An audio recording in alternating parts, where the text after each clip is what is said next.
Army chief general Asim Munir को field martial के ओहदे पर तरक्की दे दी गई। फील्ड मार्शल का ओहदा क्या होता है? General Asim Munir 5 star general बन गए हैं और वो पाकिस्तान के दूसरे 5 स्टार जनरल हैं, दूसरे फील्ड मार्शल हैं। इससे पहले पाकिस्तान की तारीख में सिर्फ general Ayub Khan field marshal थे जिन्होंने अपने आप को ये ओहदा दिया था। इस वीडियो में हम जानेंगे कि फील्ड मार्शल का ओहदा क्या होता है और उसके क्या फायदे क्या नुकसान हैं। हुकूमत पाकिस्तान ने बड़ी फौज के सरबराह जनरल आसम मुनीर को फील्ड मार्शल के ओहदे पर तरक्की दे दी है।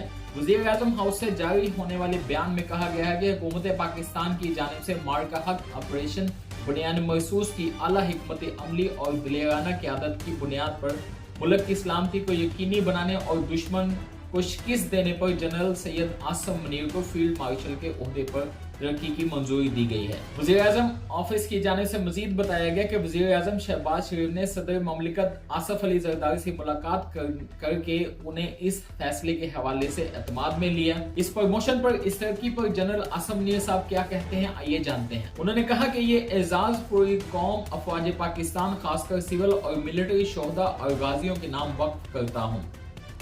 उन्होंने मजीद कहा कि सदर पाकिस्तान, वज़ीर-ए-आज़म और काबीना के एतमाद का शुक्रगुजार हूँ। ये एजाज कौम की अमानत है जिसको निभाने के लिए लाखों आसम भी कुर्बान हैं। ये इनफरादी नहीं बल्कि अफवाज पाकिस्तान और पूरी कौम के लिए एजाज है। अब अहम सवाल तो ये है कि ये ओहदा क्या होता है और इसके हुकूमती फैसलों में क्या असरात मुरतब हो सकते हैं। दरअसल फील्ड मार्शल का रैंक एक 5 स्टार जनरल का रैंक होता है और ये ओहदा जो होता है ये ताहयात रहता है। ये ओहदा सारी उम्र रहता है, यानी कि अगर आप रिटायर हो भी जाते हैं तो फिर भी आप सारी उम्र फौजी रहते हैं और आपको सैलरी मिलती है, आपको सारे वो फौजियों वाली मुराआत मिलती हैं। और फील्ड मार्शल का स्टेटस उन जर्नलों को मिलता है जिन्होंने जंग में ना सिर्फ बेहतरीन कारकर्दगी दिखाई हो बल्कि जंग में कामयाबी भी हासिल की हो। लेकिन बाज़ मुमालिक जैसा कि Pakistan, India, Afghanistan, Germany, Sri Lanka, Australia, Hungary वगैरह में इस रैंक को रीजनल और ब्रिगेड कमांड रैंक के तौर पर भी इस्तेमाल किया गया है। याद रहे कि इससे पहले पाकिस्तान की तारीख में जनरल अयूब खान वो वाहिद आर्मी चीफ थे जिन्हें ये ओहदा उस वक्त दिया गया था जब वो मुल्क के सदर भी थे।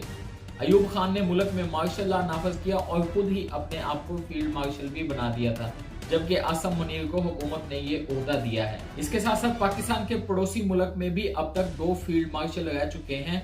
इंडिया ने 1973 में पहली बार फील्ड मार्शल का ओहदा chief of army staff Sam Manekshaw को दिया था, जो पाकिस्तान के खिलाफ 1971 की जंग में बड़ी फौज के सरबराह थे, जिस जंग में पाकिस्तान के 90,000 फौजी जो थे वो जंगी कैदी बने थे। दूसरे नंबर पर इंडियन फौज के जनरल KM करियप्पा, जो मुल्क की बड़ी फौज के दूसरे कमांडर इन चीफ थे, उनको उनके रिटायरमेंट के कई साल बाद फील्ड मार्शल का ओहदा दिया था और 1993 तक, जब तक उनकी डेथ नहीं हुई थी, उनकी मौत तक उनके पास वो ओहदा रहा था। लेफ्टिनेंट जनरल तलत मसूद का कहना है कि जंग जैसी सूरत हाल में बड़ी अफवाज की सरबराही करने वाले जनरल को फील्ड मार्शल का रैंक दिया जाता है, जो बुनियादी तौर पर तीनों अफवाज का सरबराह होता है। तलत मसूद का यह भी कहना है कि जब अयूब खान फील्ड मार्शल बने तो उन्होंने उसके फौरन बाद ही जनरल मूसा को आर्मी चीफ का ओहदा दे दिया था। इंडिया से जंग बंदी के बाद वज़ीर-ए-आज़म शहबाज शरीफ ने फौजी जवानों और अफसरान से खिताब करते हुए कहा था